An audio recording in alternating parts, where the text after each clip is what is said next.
were on an advisory committee to the Secretary of Commerce.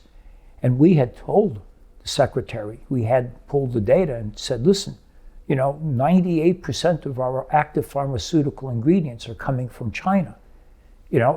This is not smart.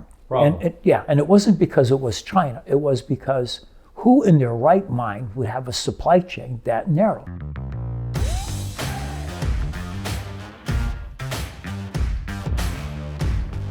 Welcome to Northpoint of View. Walter, great to be with you. Hey, Mark, how are you? Doing great, man. We need to talk about tariffs. Yes. We can go a lot of different directions. Let's just start at where we sit today, not necessarily looking too far back or too far in the future right now, but the issue of tariff risk management, right? Right. What do you do if you're CFO, COO, trying to figure it out right now, today, real time? You given me some stats here that are fascinating. How to work the system right now, how to stay alive. Right. Right? Exactly. How not to be roadkill. And there are people that are figuring it out, right? Oh, yes, they are. And in every chaotic environment produces opportunities, and there are winners and losers on the other side. Exactly. Right? Yeah. So what's the decision matrix? So before we do that, we have to think about this in the context of what's going on. So, we have a PowerPoint slide with a bunch of notes on it. If you're interested, shoot us an email. We're happy to share it with you. But it lists a bunch of industries, what percentage of the companies have already restructured their supply chains just recently, last year or so. And the numbers are very high. They are, somewhere in the 60 to 90% range.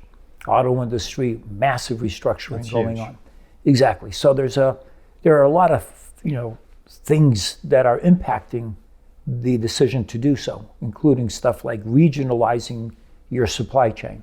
Try to make it shorter so that, you don't run into the difficulties of making something as far away as China and having to put it into a assembly plant in, say, the Midwest. So long distance, even telephone calls and meetings are hard to do because of the time difference. So China's a great deal, and you put up with those difficulties because, very efficient, et cetera. So you try to regionalize, and as part of regionalizing, we're seeing the evolution of a barbell strategy. And what that means is we have to diversify our sources of supply. This is also something that the U.S. government is pushing. And, if you go back to COVID, it was a horrible realization. Although a couple friends of mine and me, we were on an advisory committee to the Secretary of Commerce. And we had told the Secretary, we had pulled the data and said, listen, 98% of our active pharmaceutical ingredients are coming from China. This is not smart. And it wasn't because it was China. It was because who in their right mind would have a supply chain that narrow? That's just, it's insane. But the problem is, if you look at companies who build these things, if you've got something right now that's working and you go fix it, there's a good chance you're going to lose your job. There isn't enough product on the shelf, because of you found a better deal, but it takes a little while for things to work. In the middle of the business cycle, if you miss your sales target, you're done. Right. But when there is an emergency, when, the proverbial crap hits the fan, that's the time when you can make change. And right now, we went through COVID, then we went through the Houthis, and then we went through, Obliteration Day, right? April 2nd, sitting there watching my 401k. So this isn't going to go away. I don't see the world as returning to the stability that we had before. We've got the quote unquote BRIC gang: Brazil, Russia, India, China. Actually, it's BRICS in South Africa, and China trying to replace the dollar with the renminbi as the world currency, The only problem is I would never hedge my interest rate and foreign exchange risk on the Chinese yield curve. I would do it on the US curve. Maybe you could do it on the Japanese curve, but the reality is we have the deepest, most liquid, and most transparent markets in the world. Yeah. So when Sweden issues a bond, they'll swap the kroner payments into US dollar payments, and then they'll manage their interest rate risk on the US Treasury yield curve. And companies do that. Coca-Cola does that. IBM does that. If you've got currencies from all over the world, that's what you do. So what that means is the efforts to displace the dollar and change the economic order is not going to stop, and it's going to continue to create volatility. Right. And if it isn't the Houthis, it's the Iranians. If it isn't the Iranians, whatever. Volatility is higher, and it's going to stay higher. We're not going to go back to the peaceful 90s, where China was still too poor to do much, and Russia had collapsed. Well, and the other part of it is with social media, et cetera, anytime an event happens anywhere on the planet, everybody on the planet knows about it. Yeah, it propagates like everything. So, and we are living in an increasingly globalizing world. Now, what cracks me up is I've been working in the port industry now since 2006. It's 19 years. Every few years, some analyst on Wall Street writes a paper about the end of globalization. Yeah. Oh, shut up. Okay, come on.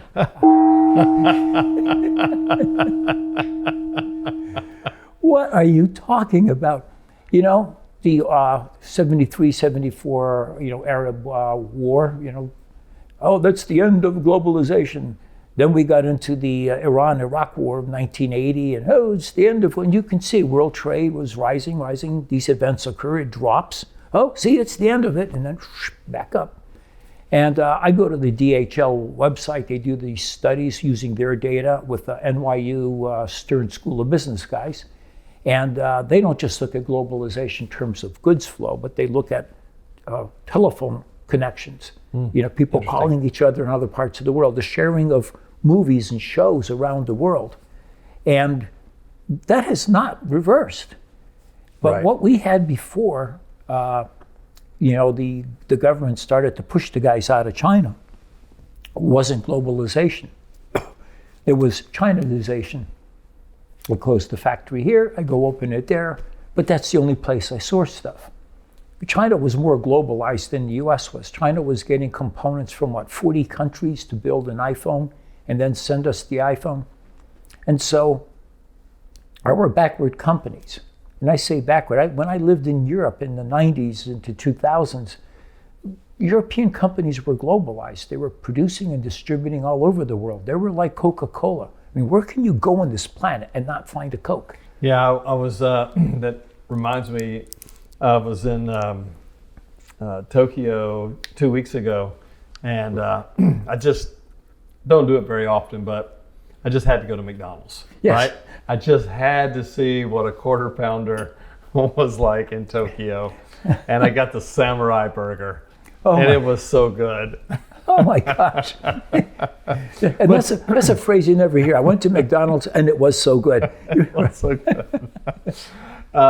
But your point being that there's no putting the genie back in the bottle. No. I mean, it's going to increase every year. There will be setbacks, but then as we work through those issues, we become more efficient, we become smarter, we become better, we become stronger. And that's what you're seeing through this application of tariff risk management, right? Exactly. The companies are getting stronger. American companies are, the rest of the world companies were already there. The European guys, the Japanese guys, even China, as an economic machine, they were ahead of the curve. So, and it seems contradictory. Well, aren't we turning things, inward and trying to reshore things? And there's a lot of confusion about what happened. Just wrote a report for the U.S. Department of Transportation, and in it I pulled the data on industrial production. And for decades, industrial production and the production of consumer goods, this is Federal Reserve data, it rose together all the way up until even after China entered the WTO and started selling us a lot of stuff. But when we hit the 07, 09, horrible recession, manufacturing of everything dropped. And then as we got out of that recession, overall industrial production went back to where it was. It's been flat since then, but manufacturing of consumer goods did not come back. It bounced up some, but it didn't return to its previous peak level. And so a lot of this offshoring, or whatever we want to call it, has been consumer companies, people making things for consumers. And the reason you have to offshore a lot is because, this is a nice jacket somebody gave me. And what's the market for, jackets in the US? There's 330 million Americans. The middle class is about, 120 million, 140 million. And, of that, there's only, half of that is men. And of those men, only a certain percentage buy the jackets. So that's it. Your market's limited. I want to go sell to China. They got 1.4 billion people. There are a lot of men there who probably wear jackets. And it's a big middle class. The problem is their middle class income is not equivalent to the US. So I can't take a worker who makes, 20, 30 bucks an hour, make something, and then export it to China to somebody who makes $5 an hour. Right. Okay, $5 an hour, much better than 50 cents an hour or 5 cents an hour than 20 years ago in China. Middle class is growing, but I can't sell to the consumers there based off my cost basis here. Right. But if you're going to make stuff for India middle class and China middle class and the rest of the world middle class, then you're going to have to make it there. And you need to make it there. And the excess that you produce, since you're making it there because it's cheaper to make it there, is going to come back to the US. So sometimes a lot of the offshoring gets labeled as evil and bad and nasty. It isn't. It's a natural economic thing. It's open market economics, right? That's right. I don't think we're going to see Nike start producing a lot of T-shirts in the US. It doesn't make sense to me. Doesn't work that way. So in this world that's become, you have to work with the world. You got to be, competitive. So for you to remain competitive, and it means you now are given permission to manage your risk. You don't get the Wall Street, analysts yelling at you, why are your costs higher? They're higher because we have to make our supply chain resilient, and we've got to, regionalize some of our production. We talked about that in a previous podcast. Therefore, what I have to do is create a barbell strategy. I have to find more suppliers, more supply countries, and if I do that, then I'm going to have to use more gateways to get this stuff into the US. Yeah. And so what we're seeing here in Savannah is a consequence of that shift away from, being too China-centric and going to India. And as we talked about before, India stuff comes to the US, via the Red Sea or around Cape Good Hope until the Houthis knock it off, and it goes to East Coast ports. Yeah. West Coast ports will get stuff, but not like the East Coast does. So if I'm suddenly going to buy my bicycles not in China to sell in the stores here, I go to India, then I'm going to bring this stuff into Savannah, and we've been seeing that traffic. And I was at a conference a few weeks ago. It was in Jacksonville. It was the Florida Supply Chain Council conference, and it was a port session, and I was asked to moderate it. So we had the ports of Tampa, Miami, Fort Lauderdale, Jacksonville, the big guys. And I asked them, I said, are you seeing any changes in supply chains that affect you? And they said, yeah, we're seeing a lot more textiles and clothing coming from Colombia and less coming from Asia, all over Asia, not just a reduction in China, but Vietnam, Taiwan, etc. Interesting. Yeah, so they're diversifying their suppliers, but now they have to bring their stuff into the US not via the West Coast, which would be a straight across the Pacific run, but they're bringing them into Florida, to the Gulf Coast, up the East Coast. And so the ports in this part of the country are benefiting from it. And this is what I mean by a barbell strategy. You find more suppliers and you find more gateways. Your supply chain becomes more resilient. You're more nimble. And quite frankly, if you do it right, the costs don't have to be higher. You just, that's what a lot of my consulting work is about. I help people select ports when they're changing or restructuring their supply chain. The hard work makes us stronger. Exactly. Yeah. And so, and that manages your tariff risk. Right. Because, unless we get another April 2nd kind of event, everybody pays. I love your impersonation of that guy.